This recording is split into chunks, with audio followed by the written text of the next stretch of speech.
ત્રિનેત્રમાં આગળ વધી તો ખેડૂત 4 મહિના મહેનત કરે, રાત દિવસ જોયા વગર કામ કરે, ઠંડીના માહોલમાં પણ તે પાછી પાની ન કરે, ત્યારે જઈને આખો પાક પાકે છે.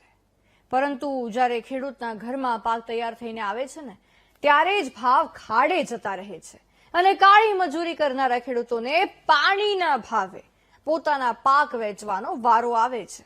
આવી જ હાલત હાલ ઉત્તર ગુજરાતના ખેડૂતોની થઈ છે. બટાકાનો પાક તૈયાર થયો ત્યારે ભાવ ખાડે જતા રહ્યા. કેવી છે ખેડૂતોની સ્થિતિ, આવો જોઈએ.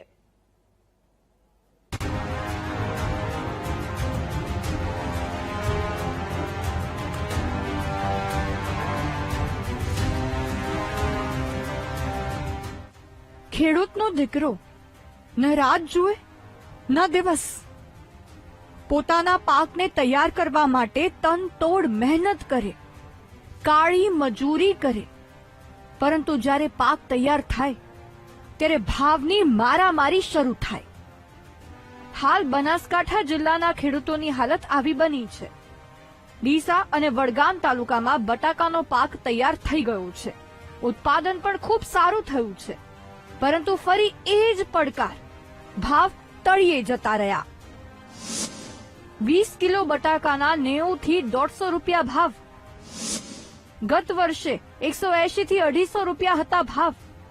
હવે તમે ખુદ વિચારો, જે ખેડૂતો મોંઘા બિયારણ ખરીદી વાવેતર કરે છે, ખાતર દવાના ખર્ચા કર્યા હોય, મજૂરી હજારો રૂપિયા આપી હોય, તેને ભાવ જ ન મળે તો કેવી હાલત થાય?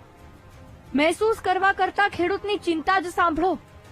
ખાવાના બટાકા છે જે કંપની સિવાયના, એમાં બહુ ભાવ ડાઉન જતા રહ્યા છે. 90 થી લઈને 150 સુધીના ભાવ છે. હવે ખેડૂતને બિયારણ જે તે સમયે 1200 થી લઈને 1500 નું બિયારણ લગાવ્યું હતું. હવે ખાતરનો ખર્ચો, બધો ખર્ચો ગણવા જઈએ તો આ સાલ ખેડૂતને કઈ પોસાય એવું નથી. અમે દર સાલથી બટાકાનું વાવેતર ચાલુ છે અમારું, પણ ગઈ સાલના બટાકાના ભાવ ઊંચા હતા, 18-20 રૂપિયા હતા.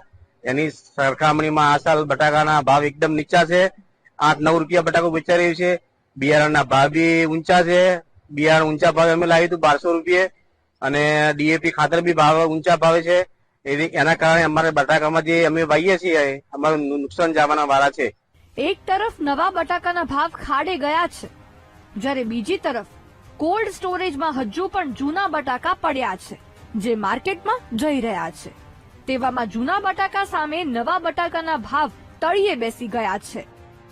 તો બટાકાનું જે ખોદકામ પૂરજોશમાં આવશે એના પહેલા ભાવની આ પરિસ્થિતિ થાય ને તો ખેડૂતને પોસાવવા માટેની મુશ્કેલી દેખાય. અને બીજું શું હોય કે પ્રોડક્શનનો પણ જે અમે ગણતા હતા એના કરતાં વધુ દેખાય. પ્રોડક્શન 8 નું આવતું હોય ને કે 10 નું પ્રોડક્શન આવી શકે છે. પ્રોડક્શન જો આવી બજારમાં તો માલનો ભરાવો થાય અને ખેડૂતના ભાવના આવનારા સમયમાં નીચે ભાવ પણ આવી શકે. કોલ્ડ સ્ટોરેજ માલિકોને ભરવા માટેની, ઉત્પાદન વધારે આવે તો ભરવા માટેની શક્યતા થોડી નહીવત છે કે ભરાઈ શકે છે, પણ ખેડૂતને ના છૂટકે સ્ટોરમાં આવવું પડે તો એ વખતે ભરાવો થાય તો મુશ્કેલી પણ સર્જાય.